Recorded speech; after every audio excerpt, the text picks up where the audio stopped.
Hello, hello, bonjour à toutes. Je me connecte sur Instagram pour ce live et aujourd'hui, on va parler des deux choses indispensables pour arrêter de procrastiner.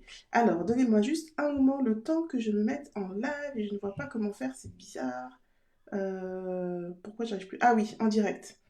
Voilà, en direct. Et c'est parti. Voilà, c'est parti. Bonjour à toutes, bonjour, bonsoir, tout dépend où tu es dans le monde. Aujourd'hui, voilà, on parle des deux choses indispensables pour ne plus procrastiner. Hello Facebook, hello Insta.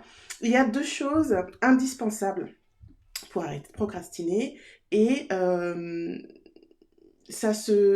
quel moment tu vois qu'en fait tu es en train de procrastiner, c'est si tu sens que tu manques de motivation.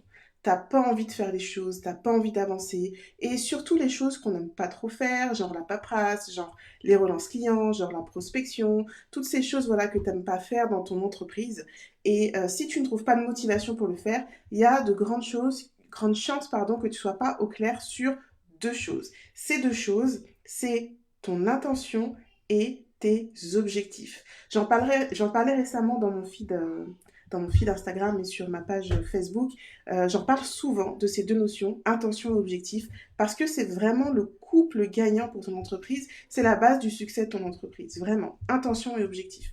Alors, on va voir ce que c'est, un peu plus en détail, mais avant tout, pourquoi c'est important d'avoir ces deux éléments-là. L'intention, c'est vraiment ta vision en fait pour ton entreprise. C'est la destination. C'est qu'est-ce que tu veux faire avec ton entreprise. Voilà, c'est ta vision de ton entreprise. Et les objectifs, c'est comment tu mets en œuvre cette vision. Qu'est-ce que tu fais concrètement? Quelles actions tu mets en place concrètement pour faire avancer ta vision? Bonjour Maryse, bonjour à toutes celles qui me rejoignent sur Insta. Donc ces deux-là vont ensemble, vont de pair, et l'un ne va pas sans l'autre. Si tu n'as que l'intention, que la vision, c'est bien beau, mais tu restes dans le domaine du rêve en fait, parce que tu ne passes pas à l'action. Et si tu n'es que sur les objectifs, tu vas être à fond tout le temps, sauf que tu vas manquer de clarté, de cohérence, de pourquoi, de raisons pour lesquelles tu fais les choses. Et de un, ça va faire que tu auras moins envie, tu seras démotivé. Et de deux, c'est aussi la recette excellente pour le burn-out parce que tu seras à fond tout le temps, tu seras fatigué. Et du coup, c'est le meilleur moyen pour tout envoyer valser. Si tu n'as pas d'intention qui est claire, nette, précise, savoir ce que tu veux faire, qu'est-ce qui te motive? Qu'est-ce qui va t'empêcher de procrastiner? Tu vas reporter sans arrêt. Tu n'auras pas de raison de ne pas reporter puisque tu n'auras pas forcément de motivation, de raison pour faire les choses. Donc c'est important de réfléchir en amont à ce qui te pousse à faire les choses. Pourquoi tu fais ce que tu fais? Et en ayant une intention claire, tu verras que même les choses que tu n'aimes pas faire, tu auras la force de les faire parce que tu sauras la réalisation derrière. Tu auras ce feu-là en toi qui va te pousser à l'action. Vraiment, l'intention, c'est parfois difficile de la déclarer parce qu'on n'ose pas, parce qu'on se sent pas légitime, parce qu'on se dit mais je peux pas, voilà, qu'est-ce que je veux, qui je suis pour imaginer que je pourrais réussir à faire telle ou telle chose. Et souvent, c'est vraiment ce manque de confiance en soi, ce manque d'estime de soi, qui fait qu'on ne pose pas son intention claire, nette et précise, qu'on n'ose pas affirmer nos ambitions. Mais il n'y a pas de mal à être ambitieux. C'est que souvent, on a cette image de la personne qui réussit, qu'on a à travers les dessins animés dans lesquels on a été élevé, les histoires qu'on nous a racontées. Je pense à Picsou, par exemple. Voilà. Forcément, réussir égale avoir beaucoup d'argent et égale mauvaise conduite, personne exécrable, mauvaise relation, etc. Or, réussir, c'est pas forcément devenir riche. Chacun a sa notion de la réussite. Et réussir ne veut pas forcément dire faire du mal aux autres, réussir aux dépens des autres. Donc il faut que tu mettes en place, que tu sois au clair avec ta propre notion de la réussite. Pourquoi réussir? Pour toi, réussir, c'est quoi? Ça veut dire quoi? Quand tu te diras j'ai réussi, qu'est-ce que tu auras? En fait, pour te projeter et créer ta vision, c'est ce qu'il faut faire. Te dire, ok, là, j'estime que j'ai réussi, qu'est-ce que j'ai, avec qui je suis, comment je suis, où je suis. C'est ça, de mettre en place ton intention, de définir vraiment ce que tu veux et où tu veux aller avec ton entreprise, et puis tout simplement dans ta vie de tous les jours. Quant à l'objectif, si tu n'as pas d'objectif, tu n'auras pas de plan d'action clair. Donc tu vas aller dans tous les sens. C'est un peu comme partir à la chasse au trésor sans vraiment savoir quel trésor tu cherches. Voilà. Donc tu vas aller par-ci, par-là, tu vas te laisser influencer par les autres. Ah, lui, j'ai l'impression qu'il est bien, qu'il a trouvé ce qu'il lui faut. Peut-être que c'est ça aussi qu'il me faut. Donc tu vas aller le suivre. Tu vas laisser tomber ta voie pour suivre les autres, etc. Ça me fait penser un peu à koh, tu vois, l'épreuve d'orientation de koh. À l'épreuve d'orientation de koh, ils ont chacun leur carte. Ils savent ce qu'ils cherchent. Tu vois, il y a une forme d'arbre ou un caillou, mais ils savent ce qu'ils doivent chercher. Et malgré ça, ils ont du mal à rester concentrés sur leur objectif, sur leur trésor, parce qu'ils galèrent, c'est dur, et parce qu'ils voient les autres réussir, donc ils disent, mince, peut-être que c'est plus facile par là, puisqu'ils semblent réussir, donc je vais aller le suivre, tu vois. Mais en fait, non, c'est une illusion. La seule chose qui rend la recherche de ton trésor facile, c'est que tu restes concentré sur ton objectif à toi, et non pas que tu te laisses éparpiller par tout ce qui brille autour de toi. Donc ton intention, comment la déclarer? Comment en parler, on va dire, ouvertement? La première chose, c'est euh, être au clair avec ce que tu veux accomplir. Dans un mois, dans 6 mois, dans 12 mois, dans 5 ans. Peu importe jusqu'où tu veux te projeter, l'important c'est que tu puisses le faire. Où tu veux être? Avec qui tu veux être? Qu'est-ce que tu veux faire? Qu'est-ce que tu veux réussir?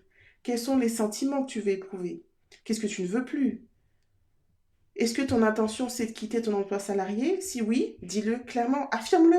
Ne te mets pas entre deux, oh, si ça marche, peut-être que... Non, si tu veux quitter ton emploi salarié, et tu dis, ben, dans 2 ans, je vais avoir quitté mon emploi salarié. Donc, sois clair avec ça, affirme-le clairement et écris-le. Parce que écrire, c'est s'engager envers soi-même. Si ton intention, c'est d'avoir un carnet de commandes qui est booké 3 mois à l'avance ou un carnet de rendez-vous booké 3 mois à l'avance, idem, dis-le clairement, affirme-le clairement et écris-le. Écrire, c'est s'engager. Plus ça va être clair pour toi et plus ton projet sera réel et plus il sera facile de poser des objectifs. Les objectifs, c'est beaucoup plus concret, c'est chiffré et c'est limité dans le temps. Être booké 3 mois à l'avance, par exemple, ça représente combien de clients? Ton objectif, ce sera avoir tant de clients avant telle date. Là, on est sur un objectif qui répond à ton intention d'avoir ton agenda booké pour 3 mois à l'avance. Quitter ton emploi salarié, quand est-ce qu'au plus tard tu veux avoir quitté ton emploi salarié? Et à quelles conditions financières? Est-ce que tu veux avoir généré un certain chiffre d'affaires? Est-ce que tu veux avoir fait un certain nombre de mois de travail pour bénéficier des aides de Pôle emploi? Et qu'est-ce qui concrètement va te permettre de passer à l'action et de te dire, ok, là c'est bon, je fais le grand saut, je quitte mon emploi pour être à 100% dans mon entreprise. Vraiment, sois précise dans tes objectifs, précise en termes de chiffres et précise dans le temps. Ça va être vraiment ton booster. C'est vraiment ce qui va t'aider à sortir du lit, même dans les moments où tu n'as juste pas envie. Donc, l'intention et l'objectif, c'est vraiment le couple gagnant. Vraiment les deux faces d'une même pièce. Et c'est ce qui va te permettre de mieux vendre parce que tu auras une vision, un plan d'action.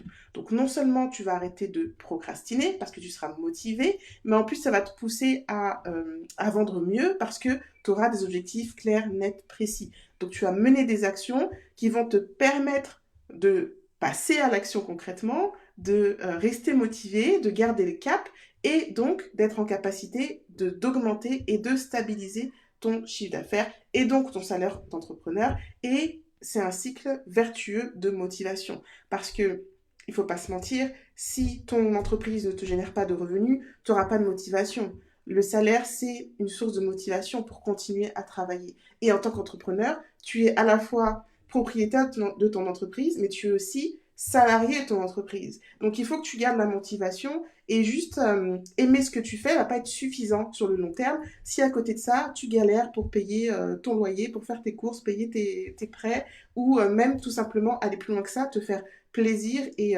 profiter de la vie.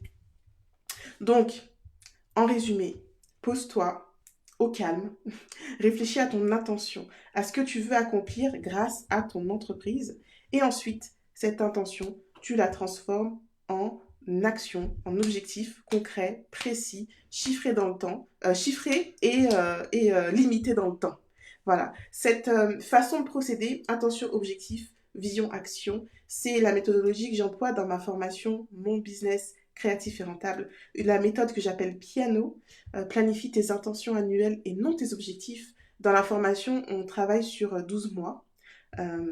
Et sur les 12 mois, on travaille sur la vision et sur la façon de concrètement mettre en place cette vision. Et ensuite, on met en place la stratégie, la communication et les outils de gestion pour mener à bien cette vision. J'ai réouvert les inscriptions à la formation en grand. Les portes sont grandes ouvertes. Donc, si tu es intéressé, sur le lien de la bio Instagram, tu verras, tu peux t'inscrire à la masterclass qui va te permettre de découvrir ma méthode et de t'inscrire à la formation si tu le souhaites. Et sur Facebook, je pense qu'il y a le lien sur la page Facebook, mais je le mettrai en commentaire de la vidéo pour être sûr que tout le monde y ait bien accès. En attendant, si tu as une question, une remarque, une information, que tu souhaites avoir, tu peux me contacter en message direct et j'y répondrai avec plaisir. Sur ce, bonne continuation et à très vite.